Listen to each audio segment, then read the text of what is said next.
Halo semua, apa kabarnya? Semoga kalian sehat selalu. Kali ini kami akan membagikan cerita berjudul Jiwa Dalam Sungai. Jadi, untuk sahabat kisah-kisah misteri, bantu support channel kami. Yang belum subscribe, bisa subscribe terlebih dahulu ya. Terima kasih. Tidak berlama-lama, marilah kita mulai ceritanya. Ini dia ceritanya. Jiwa dalam sungai. Bagaimana mungkin aku bisa menerima dengan lapang dada sebuah kejadian tak terduga kusaksikan dengan kedua mata. Andai waktu bisa kuputar kembali, mungkin itu takkan terjadi. Percaya atau tidak, ini semua kisah nyata yang sempat menyayat hati beberapa sahabat beserta keluarganya. Entah mengapa, aku masih tak mengerti jika nasib naas datang pada kami saat itu juga.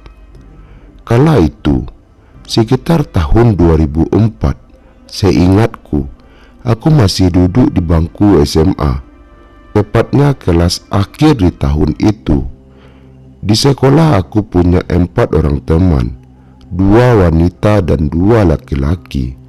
Kami mulai berteman saat duduk di bangku kelas 2.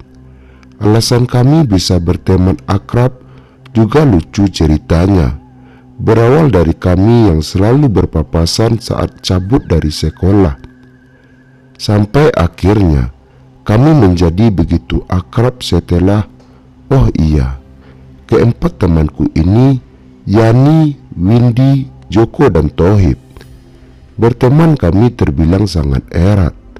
Tak jarang juga kami berkumpul atau bahkan menginap bersama ketika aku diusir dari rumah. Joko selalu membuka pintu, mengizinkan kami untuk menginap di rumahnya, yang dimana dia ini orang yang cukup berada di antara kami. Sehari-hari kami melakukan aktivitas bersama, mulai dari berangkat ke sekolah, mengerjakan tugas, bahkan dihukum guru juga bersamaan. Tak heran, pasalnya dulu kami sangat nakal. Selain suka cabut, kami juga sering terlambat karena harus mampir ke pasar walau hanya sekedar melihat-lihat barang antik yang dijual di loakan. Mulai dari sini, kami merasa memiliki kesamaan, dan 2 orang di antara kami juga mulai menjalin hubungan asmara, Joko dan Windy. Aku akui, mereka pasangan yang cukup membuat kami iri sebenarnya. Meski keduanya sama-sama nakal, tapi entah mengapa, sejak menjalin hubungan, mereka jadi murid rajin mendadak, jarang telat dan bahkan sudah tidak pernah cabut dengan kami. Hanya sisa aku dan kedua temanku yang nakalnya tak kunjung usai. Tapi bagiku ini adalah masa muda di mana aku harus menghabiskan kenakalan di SMA. Beberapa cerita kenakalan kami yang menjadi kenangan paling berkesan bahkan tak habis jika diceritakan dari tahun ke tahun. Lucu rasanya. Namun, pertemanan yang kuharapkan langgeng, sialnya harus berakhir begitu saja. Ketika Tuhan berkehendak lain kepada kami, jauh dari harapan yang ada dalam hati. Saat itu, warga di desaku masih gemar pergi ke sungai. Tujuannya macam-macam. Ada yang memancing, ada yang mandi, bahkan ada juga yang mencuci. Sungai itu menjadi sumber air satu-satunya. Airnya masih bersih, hingga bisa kami manfaatkan untuk kebutuhan sehari-hari. Setiap sore sungai itu selalu ramai oleh candaan tawa anak kecil yang bermain di sana, celotehan bapak-bapak yang sedang memancing, atau juga suara ramai ibu-ibu yang sedang asik mengobrol. turut membungkam kesunyian di dalam hutan. Kuakui sungai itu memang bagus tempatnya. Selain aliran yang bersih, di sana juga menyajikan pemandangan hutan yang indah dan asri. Tak jarang, beberapa anak muda seusiaku pergi ke sana untuk sekedar berfoto, meski saat itu hanya bisa berfoto dengan HP jadul, sehingga gambar yang dihasilkan juga kadang tak begitu jelas. Namun, itu cukup membuat kami senang saat bisa pergi bersama dan mengabdikan momen yang jarang terulang. Saat itu juga libur sekolah. Kami merencanakan untuk membuang penat pikiran dengan berkunjung ke sungai. Kukatakan pada mereka bahwa sungai itu sangat indah. Kalau ingin berenang pun airnya sangat segar. Mendengar pernyataanku, mereka pun setuju dengan rencana tersebut. Namun, sangat disayangkan, rencana itu adalah hal yang paling kusesali selama hidupku. Hari sebelumnya, aku memutuskan untuk pergi ke sungai. Aku sempat bertengkar dengan orang tuaku karena tak mengizinkan pergi ke sana. Alasannya klasik untuk remaja seusiaku, dan aku juga sudah muak mendengar hal itu. Jangan pergi ke sana. Aliran air besar. Kamu bisa hanyut kalau pergi ke sana, ucap ibu saat aku mengutarakan niatku. Dari nadanya, sudah bisa ditebak jika ibu tak setuju dengan tujuan pergi ke sungai itu. Sungai itu tempat membuang mayat. Ya nak, bahaya. Ini saatnya Onggo Inggi mencari mangsa, ucap ibuku ketika aku makin melipat wajah di hadapannya. Emosiku tak terbendung.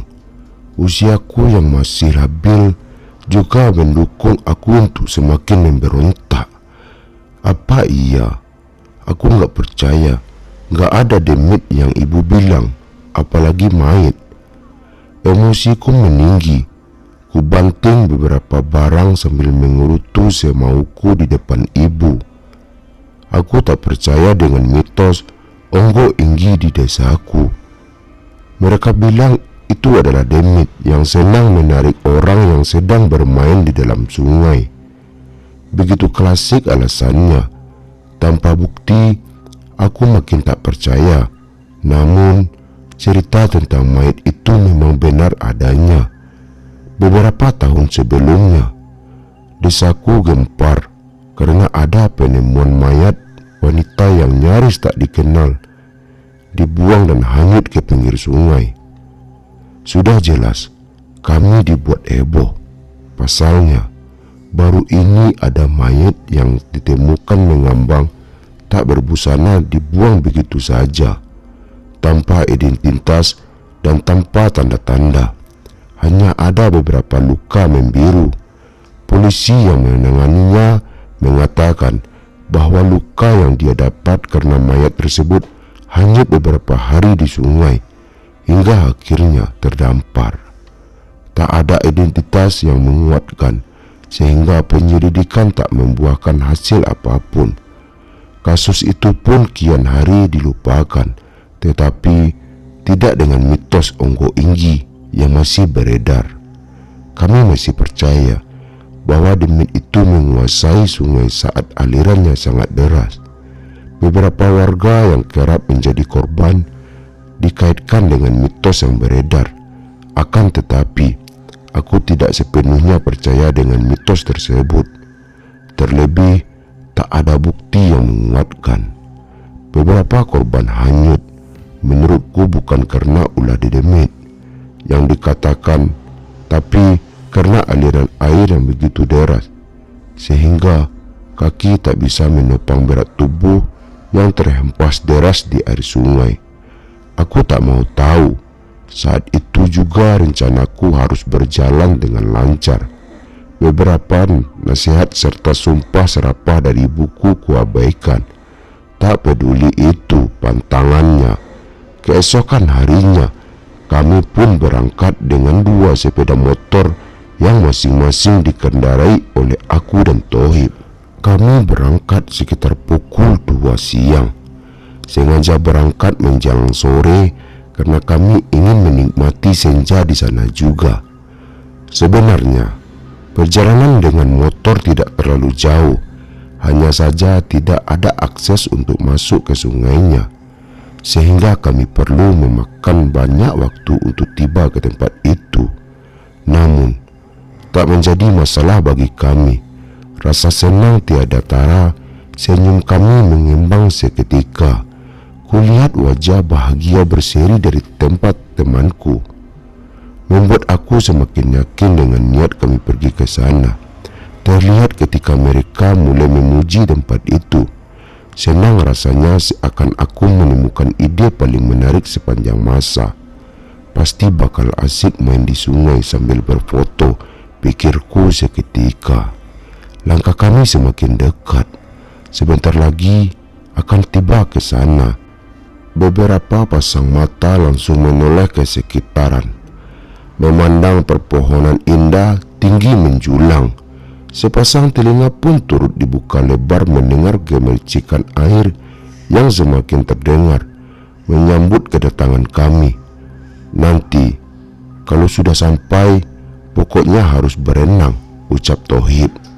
Kami pun membalas senggukan dengan mantap.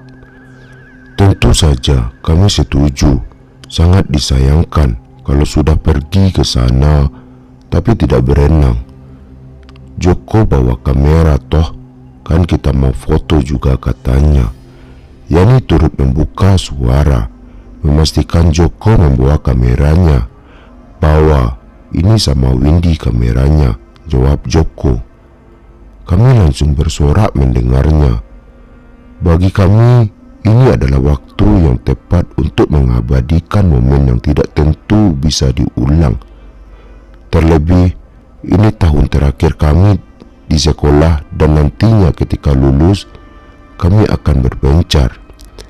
Entah karena urusan keluarga, pekerjaan, atau bahkan pendidikan. Hal itu tentunya menjadi kekhawatiran tersendiri bagi kami. Belum lama, pertemuan ini terjalin, tapi harus berpisah karena kepentingan pribadi.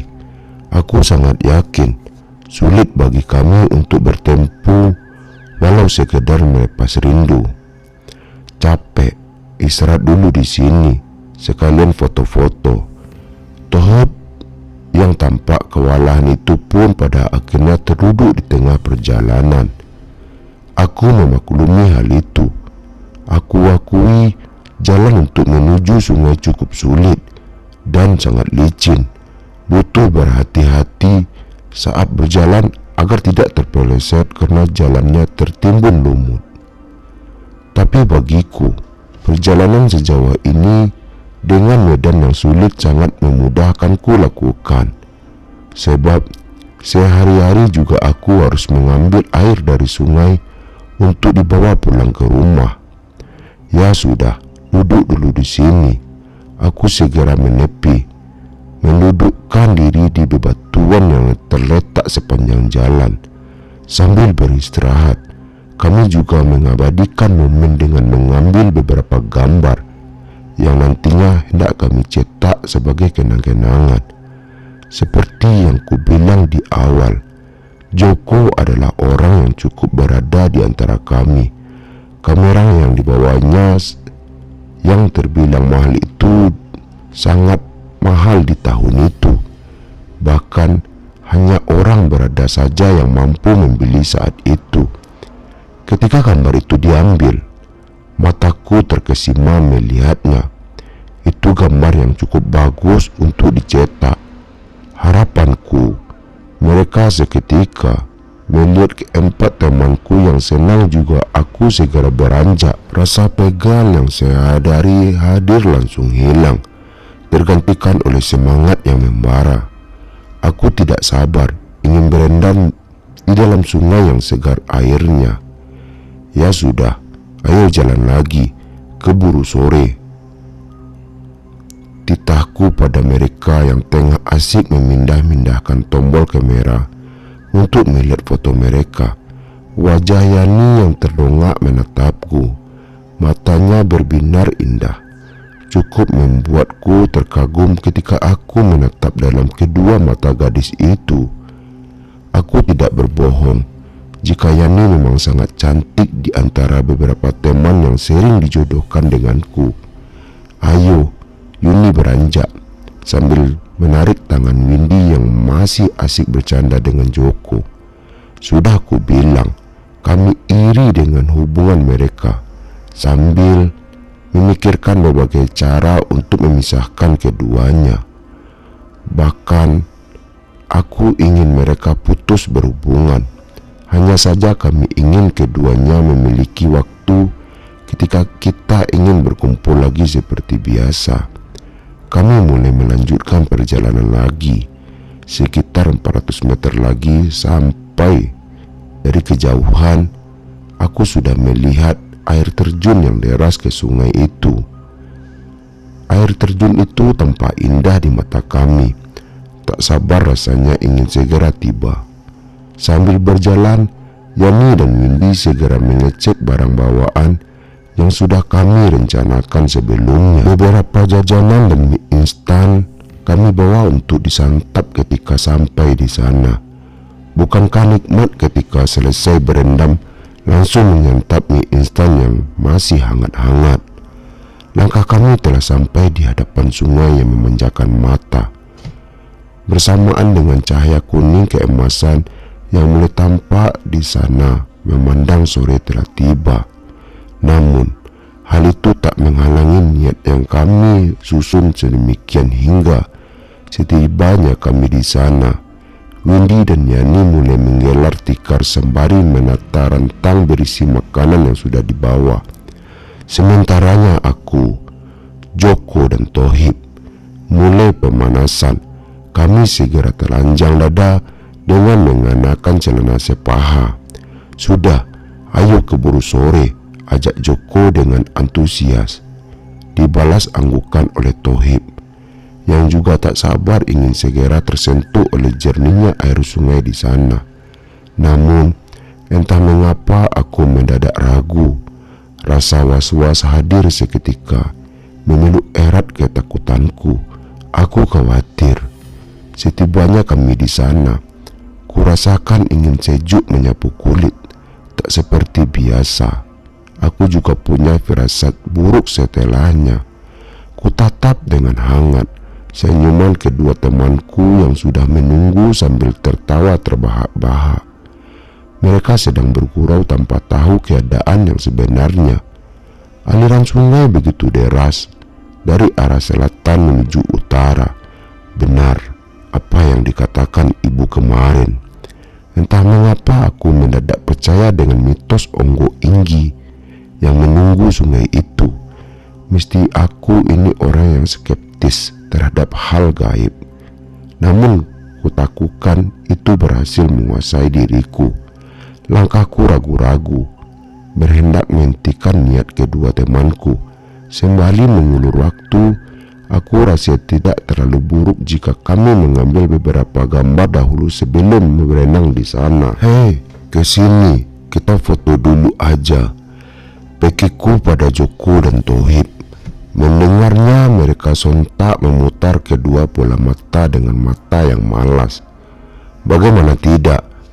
Kulihat raut wajah mereka sangat antusias untuk segera membasahi diri dengan air yang tampak jernih dan segar. Tapi di sisi lain, aku sama sekali tidak menceritakan ketengerian tempat yang sedang kami kunjungi. Hal itu kulakukan demi keberhasilan rencana kami. Kupikir selain indah juga tak memakan biaya sedikit pun untuk pergi ke sungai. Keduanya segera menghampiri dengan tatapan heran melihat wajah aneh dariku. Kenapa loh? Tanya Tohib. Kurasa dia tahu ada sesuatu yang mengganggu pikiranku sedari tadi. Aku hanya bengengit sambil menjinjingkan mata seraya mencari alasan pada mereka. itu loh, ada batu gede banget, bagus kalau buat foto, pekiku sambil menunjuk ke batuan megah yang terletak sedikit jauh. Entah mengapa ide itu terlontar begitu saja, tanpa aku pikir ulang apa akibatnya. Batu itu letaknya di selatan, agak ke tengah sungai yang mana alirannya begitu deras. Bahkan bebatuan itu mampu terkikis oleh air yang semakin mengiris seperti pisau.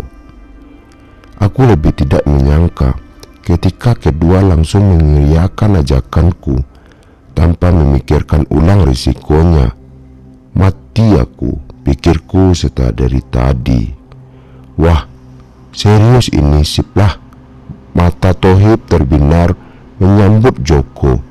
Ia berjalan duluan, hendak mendekat ke arah bongkahan batu yang kumaksud. Tapi di sisi lain tiba-tiba Yani berjalan sambil mendekati wajah ke telingaku. Kok sunyi, mencengkam banget tempat ini. Katamu kalau sore ramai tidak karuan. Bisikan Yani menusuk kandangan telingaku. Aku terdiam seketika, mataku ikut membulat setelah mendengarnya. Benar saja, baru kusadari tempat ini mendadak sepi pengunjung. Tak seperti biasanya. Meski hanya warga desa yang ke sana, tapi setidaknya setiap sore selalu ada. Keanehan semakin terasa. Deru air yang kian terdengar mulai menghilangkan keberanianku. Sementara teman-temanku mulai mengulurkan tangan untuk menggantian naik ke atas bongkahan batu besar itu. Lanjut part 2.